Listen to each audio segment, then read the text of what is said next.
pembicara yang terakhir ini akan menyampaikan materinya tentang bagaimana implementasi asuhan gizi pada geriatri di era pandemi COVID-19 yang akan disampaikan oleh Ibu Eka Sukarningsih, SGZ Adi, ya.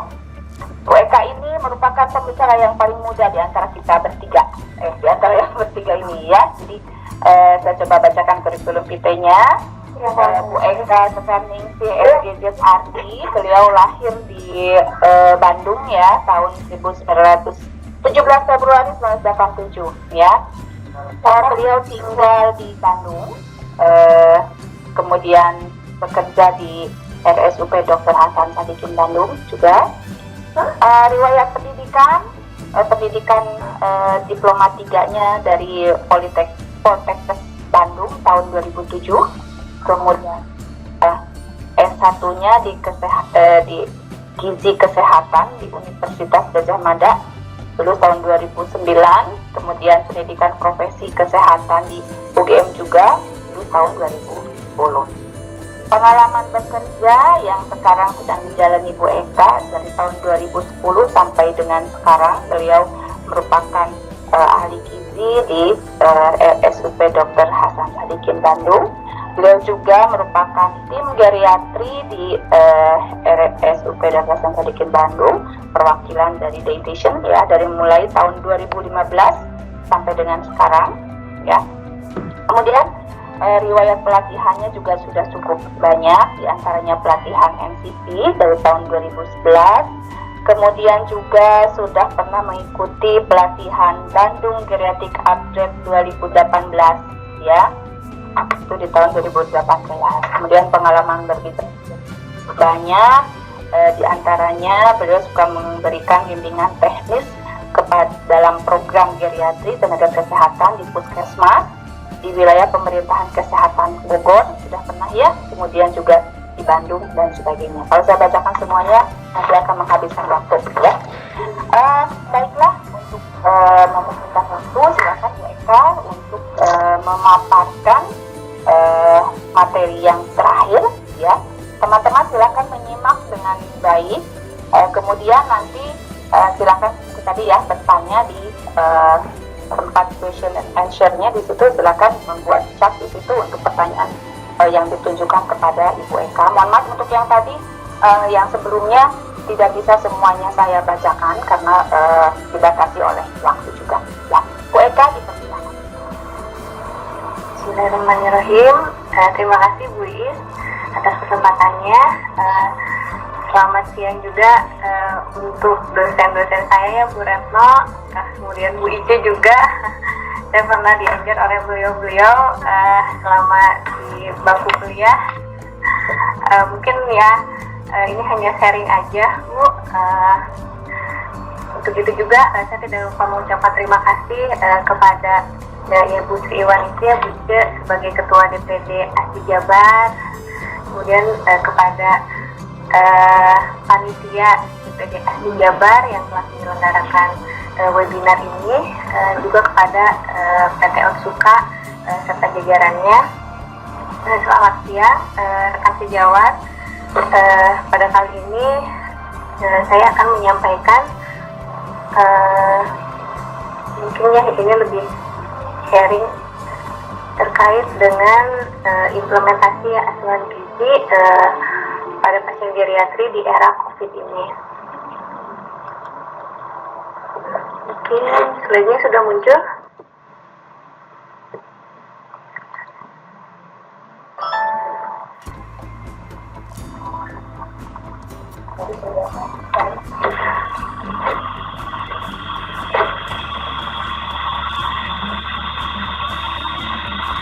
Ya, halo.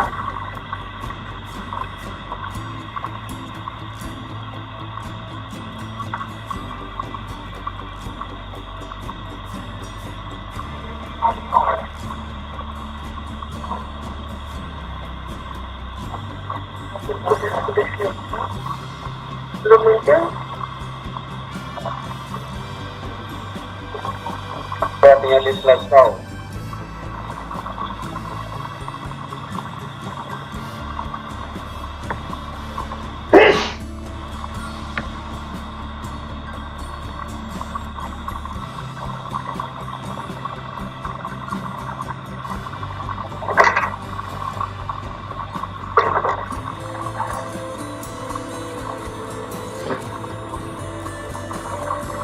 sudah ya.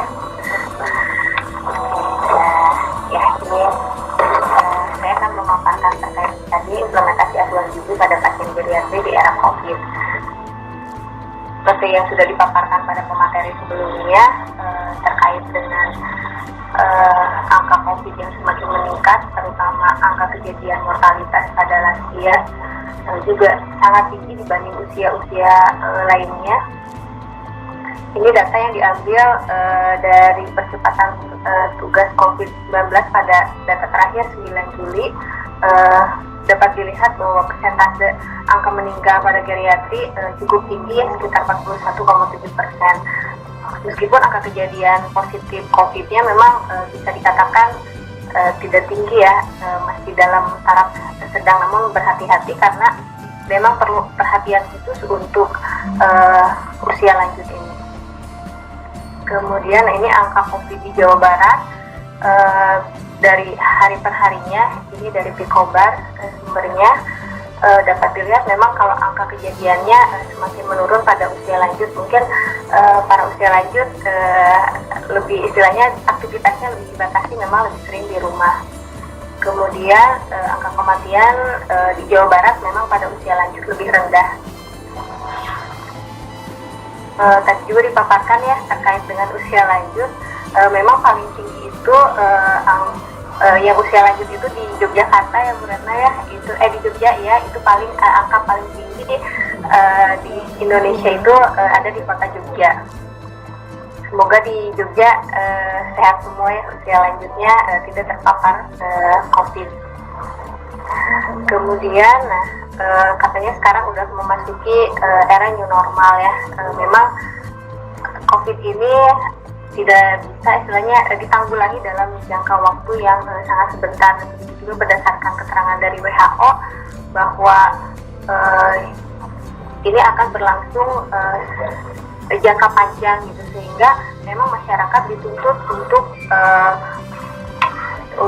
istilahnya membiasakan diri hidup baru, yaitu dengan berbagai cara dilakukan oleh pemerintah, seperti membuat berbagai macam media informasi untuk cara pencegahannya, terutama yang diperhatikan lagi yaitu pada untuk usia lanjut ya. Nah, ini memang ada beberapa poster, ini saya ambil dari webnya Kementerian Kesehatan. Ini bagaimana cara terhindar dari COVID-19 untuk usia lanjut. Harus pembatasan sosial, kemudian mengurangi interaksi ya dengan orang banyak. Adapun misalkan yang menjaga lansia juga itu diutamakan orang yang harus sehat, yang produktivitasnya mungkin tidak terlalu tinggi, yang mobilitasnya juga tidak terlalu tinggi untuk beresiko terpapar COVID. Kemudian apabila keluarga yang mengurus atau caregiver yang mengurus juga diutamakan memang tidak terlalu banyak orang yang bergantian.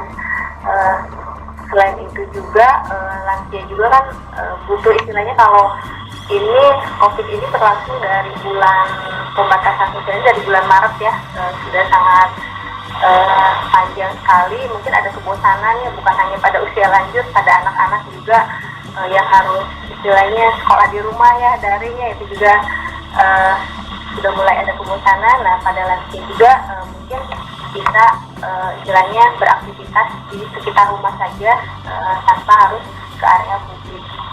Adapun misalkan lansia yang memang harus ke area publik, ya seperti dikatakan tadi ya, mungkin usia lanjut yang udah usianya lebih dari 60 tahun, yang memiliki berbagai macam penyakit komorbid, ya bisa dikatakan geriatri ya, harus berobat misalkan setiap bulannya, kontrol ke fasilitas kesehatan. Nah, itu tidak bisa dihindari memang, tetapi memang frekuensinya harus dikurangi. Misalkan sekarang berbagai cara kayak di RSH itu bekerja sama sebenarnya dengan sama BPJS juga terkait itu untuk persiapan obat, di mana obat-obatan juga harus diberikan misalnya untuk jangka waktu 1 bulan gitu. Kemudian selain itu juga harus melakukan pola hidup bersih. Kemudian lansia juga harus mengkonsumsi tadi yang mungkin sudah dijelaskan oleh Bu Retno tentang makanan yang gizi seimbang.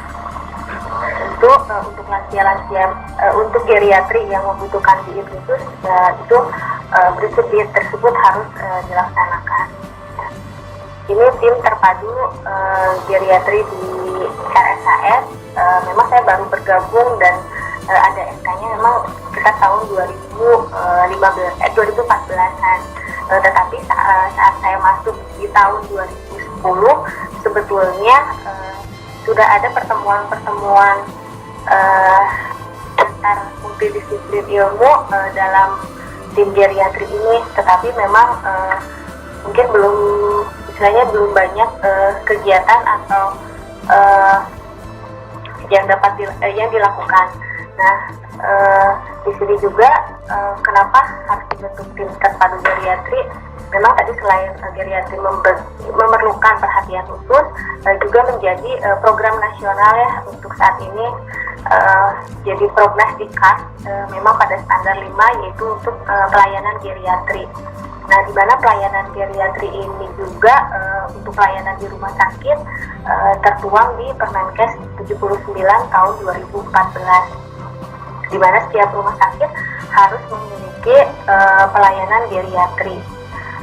Kemudian tim terpadu geriatri di Hasan Sadikin saat ini terdiri dari dokter penyakit dalam, dokter ilmu penyakit syaraf, kedokteran fisik dan rehabilitasi atau rehab medik, kemudian farmakologi klinis, kesehatan gigi dan mulut, dokter THT, kemudian perawat, kita juga ya ahli gizi, baik nutrisionis ataupun dietitian, kemudian farmasi. Nah, ini bagian dari salah satu kegiatan tim terpadu geriatri di Hasan Sadikin. Kita mengadakan geriatri meeting.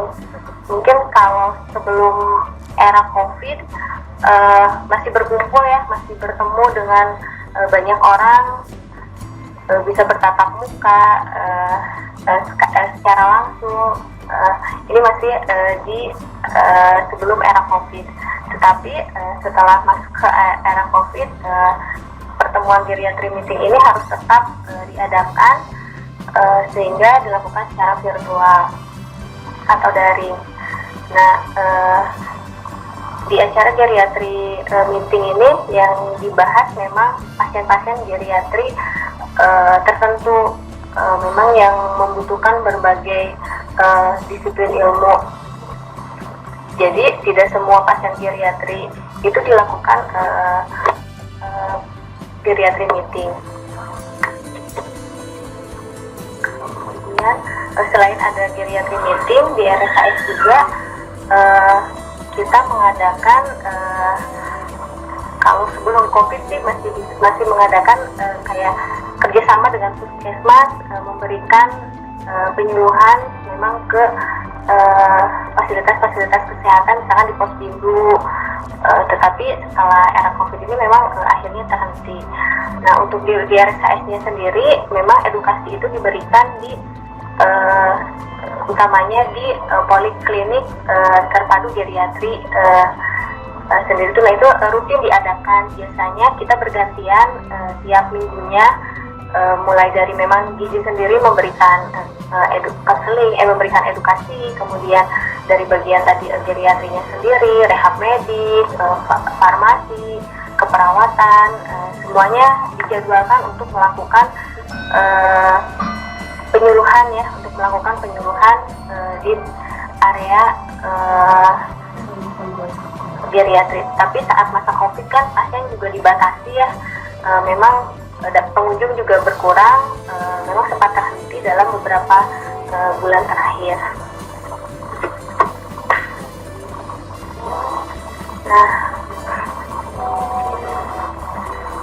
Nah ini apa saja sih sebetulnya keahlian dan istilahnya yang harus kita lakukan sebagai tim geriatri.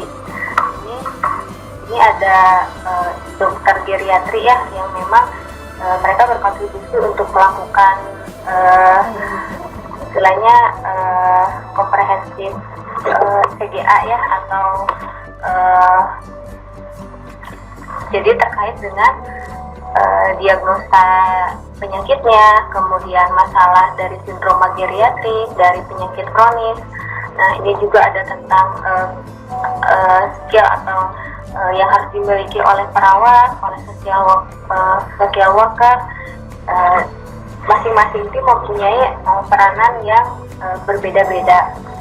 Nah, ini yang saya beri tanda merah ini memang untuk kita semua ya, nutritionist atau dietitian sebetulnya ini kontribusi kita yaitu memang memberikan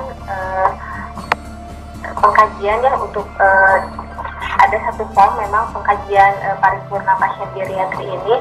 Nah, pada poin memang kita berfokus pada poin status nutrisi dan kebiasaan diet.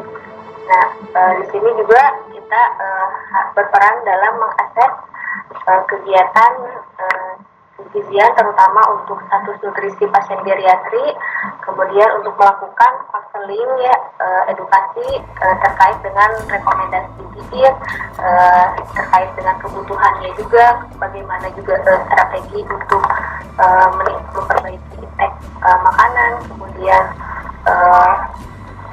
terkait dengan kita juga memberikan intervensi ya berupa preskripsi diet atau terapi diet yang akan kita berikan.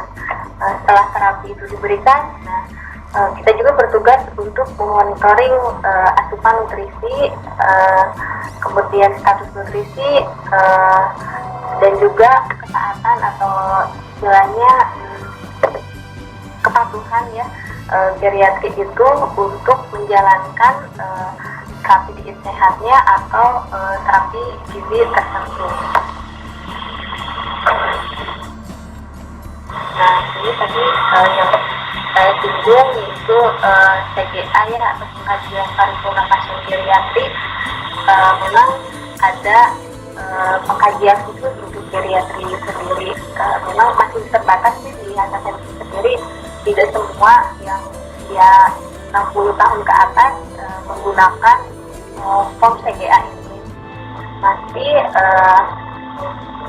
istilahnya hanya di klinik terpadu geriatri dan hanya di bangsal geriatri ataupun pasien-pasien yang memang DPJP-nya dari geriatri ini sendiri. Karena kalau harus seluruhnya kita masih keterbatasan dalam tenaga, di mana hampir semua ruangan tersebar usia 60 tahun ke atas dengan mungkin komorbid, ada yang pasien di ruang bedah, jadi tim belum bisa sampai menjangkau ke semua area, kecuali memang mungkin kedepannya mudah-mudahan sih bisa dikhususkan ruang khusus memang geriatri. Nah, itu lebih berfokus untuk pasien-pasien yang membutuhkan perawatan geriatri.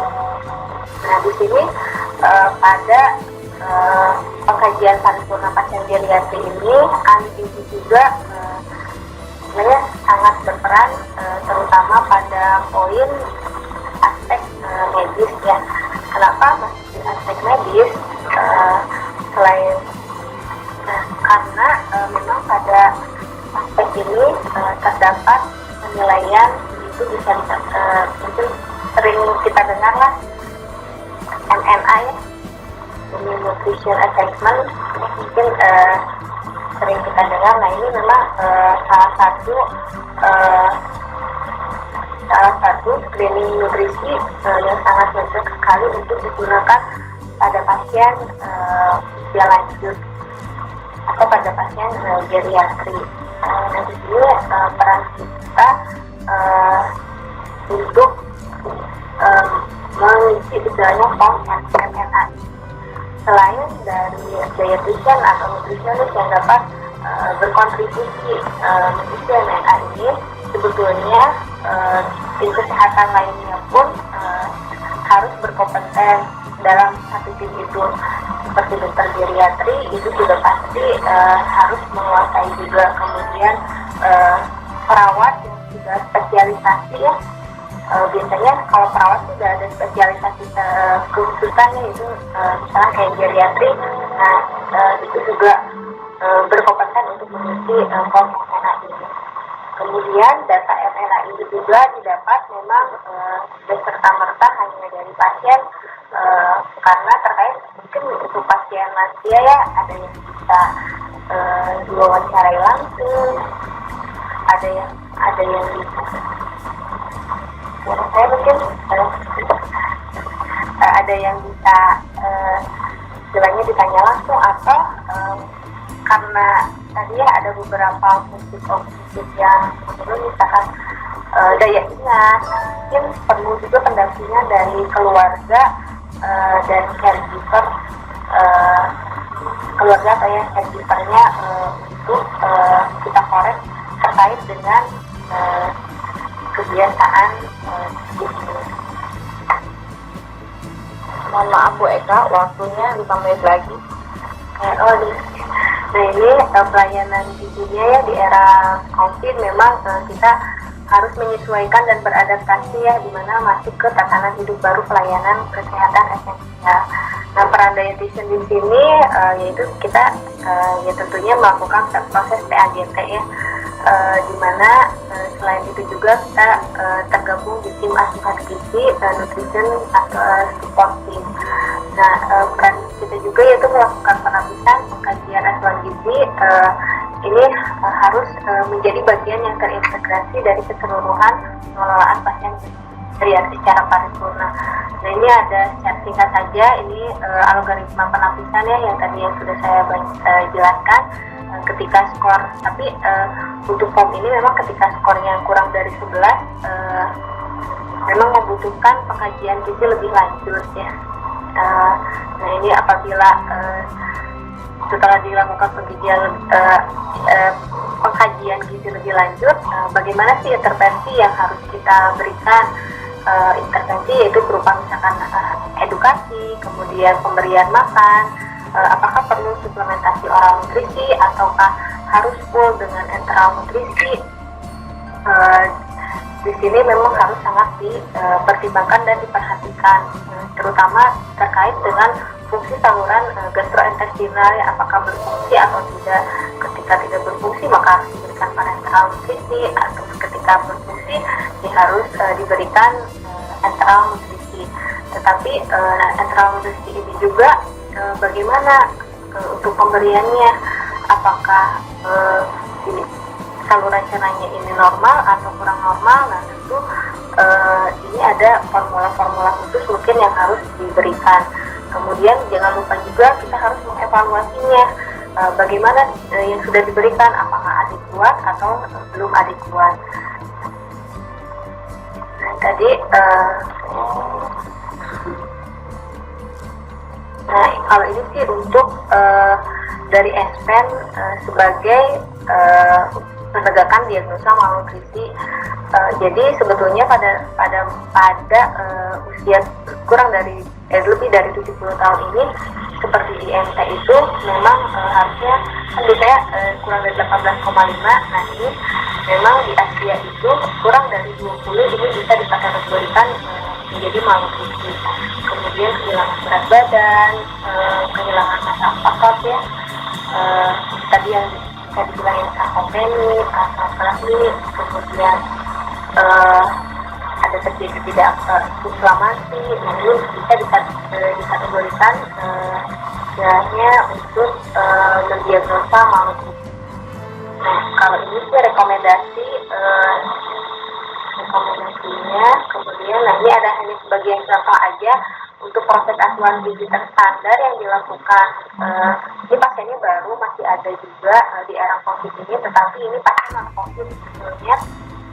Memang pasien geriatri ini diagnosa medisnya sangat panjang dan jarang sekali hampir tidak ada yang sedikit masalah medisnya, terutama yang sudah masuk ke RSAS pasti memiliki masalah penyakit yang sangat kompleks. Ini yaitu proses asuhan gizi terstandar pada pasien dengan penurunan kesadaran, kausa akut fungsional stres, dehidrasi berat, hipernatremia, hipokalemia karena asupan kurang, kemudian ada diduga sexual stroke, Kemudian ada sindrom geriatri dengan dehidrasi, inaniasi, imobilisasi, Fabry syndrome ya tadi yang sudah dipaparkan oleh Dr. Rajwati. Kemudian tentang ada sarkopenia juga dan ada riwayat Alzheimer. Nah, ini hasil pengkajian dari MNA. Memang skor MNA-nya yaitu untuk penapisannya 1 sehingga dilakukan pengkajian lebih lanjut. Total skornya 3,5 ini mengindikasikan bahwa pasien ini memang malnutrisi. Pasien ini berusia 86 tahun datang ke rumah sakit dengan penurunan kesadaran. Kemudian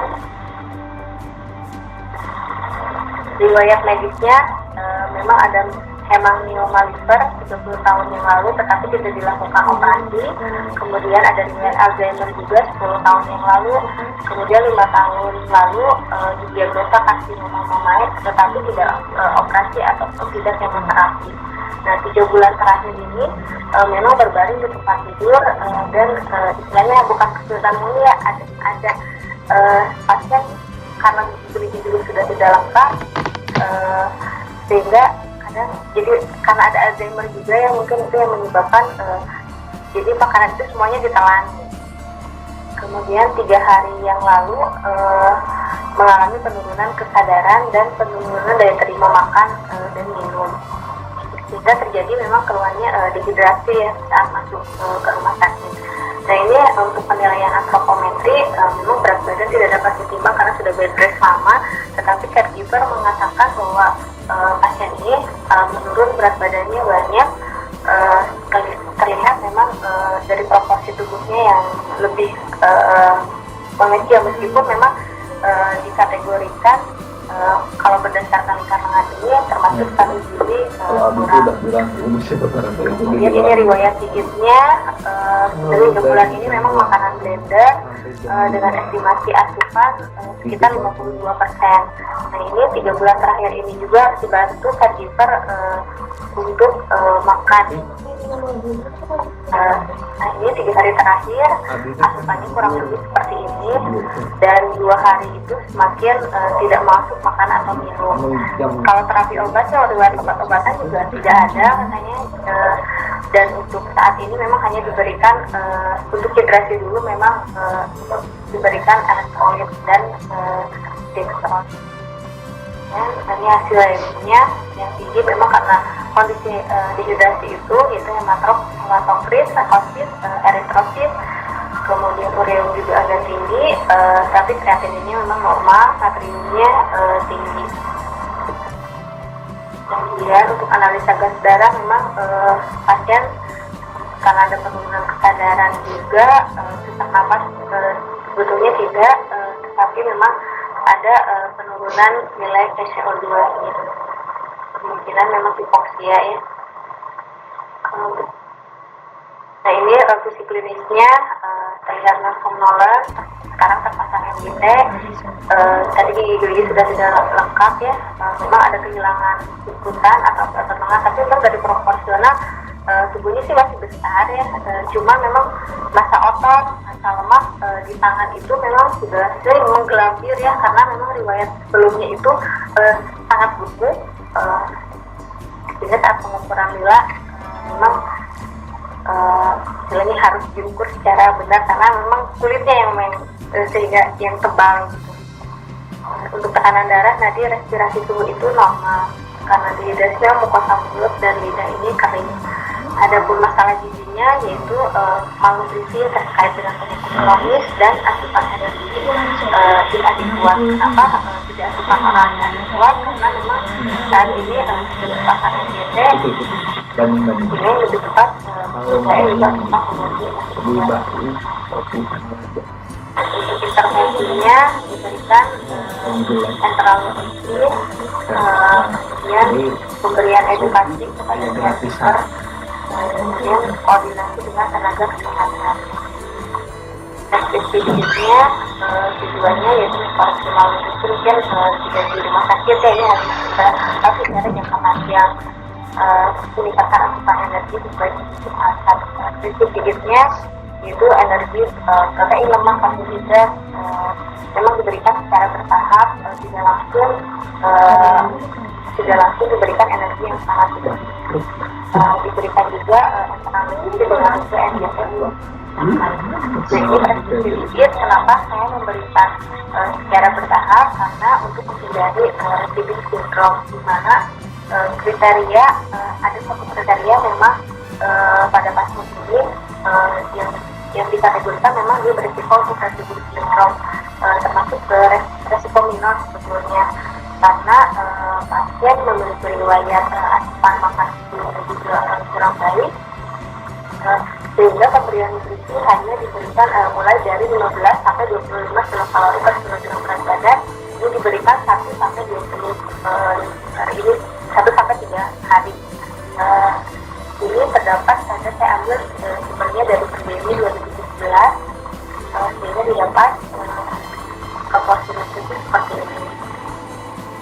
Nah, ini untuk targetnya memang sampai 35 kalori ya. Kemudian untuk protein 1,5. Selain itu juga memang selain zat gizi, cairan juga harus diperhatikan, seperti 600 cc. Kemudian diperhatikan juga tadi vitamin ya, vitamin B6, B12, kemudian antioksidan juga. Ini juga untuk Alzheimer sendiri ya, bersama vitamin C, vitamin E, zinc, tembaga, dan juga suplementasi mungkin vitamin D atau misalkan dari enteral nutrisi yang bisa terpenuhi, itu sudah cukup. Ini pertimbangan ya kenapa saya memberikan 35 kilokalori. Nah, ini berdasarkan sumber dari cyber ini memang untuk kondisi malnutrisi lansia yang malnutrisi secara harian kan suplementasi diberikan 6 kali rute NGT. Ini rencana monitoring dari antropometri pengukuran nilai. Sebetulnya nilai itu lebih harusnya sih diukurnya 1 bulan kemudian, tetapi bisa juga 1 minggu, ya 1 minggu. Kemudian untuk uji klinis kita evaluasi lagi lemak pembuatan otot lengan. Kemudian untuk riwayat digitnya yaitu dilakukan setiap hari ya untuk asupan. Ini monitoring evaluasi pada hari pertama karena rutinnya NGT, kemudian tidak ada retensi juga, enteral nutrisi bisa masuk secara keseluruhan 100%. Ini saya berikan, kemudian hasil lab juga ternyata ada hasil yang terbaru, dia mengalami hipoalbumin, sehingga protein dinaikkan bertahap. Memang untuk kalori juga saya naikkan bertahap, mulai dari dinaikkan menjadi 20 kilokalori. Nah, ini pemberiannya memang pada awal diberikan hanya protein saja, tapi saya kombinasi pada hari kedua dengan neomut. Kemudian ini untuk monitoring evaluasi kemarin terakhir itu hari kedua, enteral nutrisi bisa masuk keseluruhan juga 100%. Kemudian karena bisa masuk keseluruhan, saya naikkan juga secara bertahap menjadi 1.400 kilokalorian dengan kombinasi suplemen nutrisi, protein, dan neomut. Kemudian itu yang saya sampaikan. Ini waktunya udah habis ya Bu, udah melebihi. Sekian, saya kembalikan kepada Bu Is. Ya. Terima kasih Bu Eka untuk presentasinya, cukup lengkap ya. Mudah-mudahan bisa menambah wawasan buat teman-teman sahabat gizi semuanya. Bu Eka ini memang dietitian praktisi di tim geriatrinya RSAS. Jadi beliau ini yang terjun langsung, di samping memang ahli gizi yang lain juga tetap melakukan layanan terhadap pasien-pasien geriatri. Ya, tadi mungkin bisa membantu teman-teman yang bertanya bagaimana sih sebenarnya peranannya dietitian itu, apa yang harus dikerjakan ya, cara bertimnya seperti apa, karena memang kita laksanakan secara kolaborasi, jadi bertim dengan ada dari medis, ada perawatnya, ada dari farmasi dan sebagainya ya, semua yang memang berkontribusi di dalam pelayanan pasien-pasien geriatri di rumah sakit. Nah, ini sudah ada beberapa pertanyaan yang masuk Bu Eka. walaupun waktunya sebentar, mungkin hanya 1 atau 2 pertanyaan saja yang bisa kita bahas ya Bu Eka ya. Yang pertama dari RSPG, minta share-nya bagaimana strategi yang bisa dilakukan agar geriatri meeting itu sukses, serta cara monitoring terapi diet pasien sampai berapa lama biasanya menurut pengalaman untuk mencapai target yang kita tuju. Jadi dia menanyakan tentang bagaimana strateginya supaya timnya tetap berjalan dengan baik, ya tetap bisa dilaksanakan, ya kemudian juga monitoring diet pasien geriatri, mungkin ini di rumah sakit ya. Nah itu silakan mereka punya pengalaman untuk hal ini. Ya Bu, terima kasih. Jadi memang strateginya ya diantara kita harus komunikasinya harus baik ya. Komunikasi harus baik, itu dengan misalkan hanya membuat grup WhatsApp ya, sekarang lagi musim nih grup WhatsApp nih. Nanti sekarang kita bisa komunikasi bagaimana tentang kondisi pasien saat ini. Sehingga terbentuk dari komunikasi itu mungkin memang nanti akhirnya akan menimbulkan bagaimana nih istilahnya secara langsung untuk dilakukan pertemuan. Jadi memang harus komunikasi secara intens ya, dan kita pun harus aktif gitu, harus aktif dan memang istilahnya ya harus menanyakan apapun kondisi pasien itu yang terkait dengan pemberian nutrisi. Jadi kita harus yang proaktif. Kemudian berbagai kegiatan yang tentu dengan komunikasi itu kita membicarakan apa sih sebetulnya, jadi ada istilahnya program kerja, kita menyusun program kerja. Nah apa yang akan kita lakukan nih sehingga dengan adanya program kerja itu menjadi targetan kita untuk bersama-sama tim lebih solid melakukan istilahnya melakukan kegiatan. Kemudian tadi satu lagi Bu untuk monitoring dietnya Bu Eka, berapa lama biasanya itu bisa mencapai target yang diharapkan sesuai kebutuhan. Nah itu memang tergantung dari masalah gizinya itu sendiri. Mungkin kalau untuk misalkan masalah gizi di asupan dengan kondisi pasien yang memang tidak istilahnya kondisinya kondisi medisnya semakin membaik, mungkin itu bisa tercapai istilahnya masalahnya selama masa perawatan kita bisa atasi. Tetapi waktunya memang tidak bisa ditentukan secara spesifik karena kondisi lansia itu memang berbeda-beda. Untuk malnutrisi sendiri memang tidak bisa dicapai di rumah sakit ya, tentu itu harus jangka panjang. Memang targetannya sih kita ingin ada home care ya Bu ya. Sebenarnya tim home care sudah terbentuk, tetapi karena ada beberapa istilahnya kebijakan, kemudian udah ada, tapi terkait dengan pengklaiman atau apapun itu juga terhambat. Kemudian ditambah dengan adanya kondisi COVID ini. Paling itu saja kemudian Ya, terima kasih Bu Eka. Jadi apa tadi mengenai tim yang kita tetap harus pastinya ya Bu Eka ya. Jadi jangan diam saja menunggu dipanggil sama ketua timnya barulah yang tidak setuju. Jadi selalu komunikasi apalagi untuk terkait dengan pelayanan pasien geriatri yang ada di rumah sakit. Ya. Kemudian masih ada waktu mereka sedikit. Pertanyaan yang kedua dari Ibu Saida, untuk screening MNA ini apakah penempatannya disatukan dengan screening awal keperawatan atau terpisahnya mengenai letak Bu Eka? Letak dokumentasi MNA di dalam rekam medis mungkin maksudnya. Ya, untuk letaknya sendiri Bu, kita form sendiri, jadi bukan form askepnya kan biasanya kalau screening itu ada di asuhan keperawatan. Kalau MNA ini memang ada form khusus, yaitu tadi form pengkajian paripurna geriatri atau CGA. Jadi form tersendiri di situ memang ada beberapa penilaian untuk screening berbagai disiplin ilmu, misalkan mulai dari rehab medik juga ada di situ penilaiannya, keperawatannya juga ada di situ. Jadi memang form khusus ada namanya P3G ya, pengkajian paripurna untuk geriatri. Jadi Fomse GA terpisah dari asuhan keperawatan lainnya. Oke, jadi terpisah ya untuk penanya ya. Satu lagi Bu Eka, ini terkait dengan edukasi karena tadi kan peranan dietitian untuk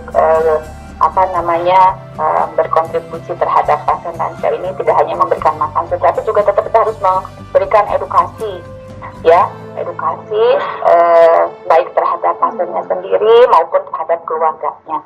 Ini ada yang bertanya, saat pandemi COVID sekarang ini untuk pemberian edukasi gizi dilakukan melalui apa by phone, apa langsung tatap muka dengan pasiennya? Silakan Bu Eka. Kalau untuk lansia yang penderita COVID memang dilakukan by phone ya, karena keluarga juga dilarang untuk menunggu, kemudian membesuk, jadi bisa dilakukan by phone. Untuk di ruang rawat inap selain COVID, kita bisa memberikan edukasi secara langsung sebetulnya. Tentu memang ada jadi harus langsung pada yang merawat lansia tersebut gitu, agar edukasi yang kita sampaikan memang sampai jadi betul-betul caregivernya gitu yang harus kita berikan edukasi. Dan apabila memang caregivernya tidak bisa menungguin saat di rumah sakit, kita bisa minta nomor kontaknya kepada keluarga lain. Itu halnya juga saya melakukan itu ketika misalkan ada caregivernya yang tidak datang ke rumah sakit, saya telepon keluarganya bagaimana untuk visit selanjutnya di rumah. Ya. Sudah cukup Bu Eka? Ada yang mau disampaikan lagi?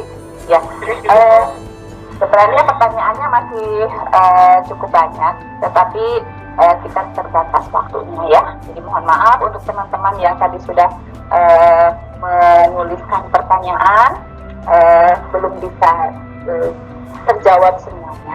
Ya, saya ucapkan terima kasih kepada para narasumber ya, khususnya kepada Ibu Eka Skarningsih, kepada Ibu Retno Kang Astuti, kepada Dr. Lajuardi yang sudah bersama-sama dengan kita dari pagi, dari jam berapa tadi, jam 9 ya, sampai sekarang jam 12. Terima kasih juga buat teman-teman atau sahabat-sahabat gizi dari seluruh Indonesia.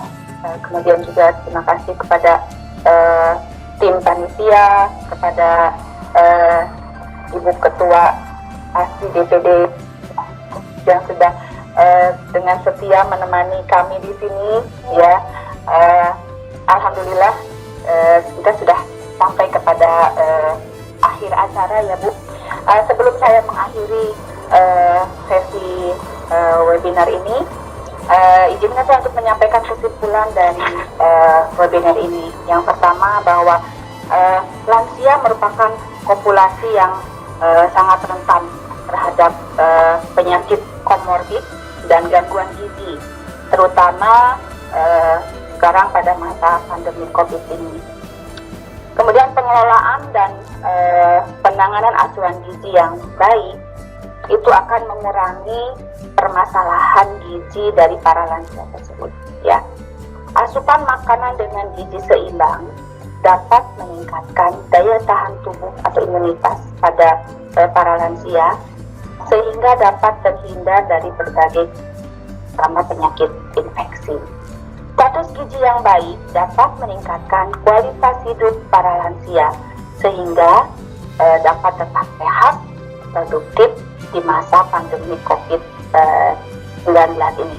Ya, sebelum saya mengakhiri, saya akan menyampaikan kata-kata yang saya sendiri yang buat. Tidak ada yang bisa menolak menjadi tua, ya. Tetapi menjalani hidup sehat dan nyaman di masa tua adalah suatu pilihan. Ya. Sebelum terakhir juga satu pantun saya sampaikan lagi. Tadi saya sudah banyak, ini jadi cementir Bu Ice, banyak pantun-pantunnya. Tidak biasanya Bu Ice yang suka berpantun ria ya. Indah ayana ke Bu Ice. Iya, penyalip benang di dalam peti. Ibu Tuti menjahit kebaya. Saya pamit untuk undur diri. Terima kasih perhatiannya. Wabillahi taufiq wal hidayah. Wassalamualaikum warahmatullahi wabarakatuh. Acara kami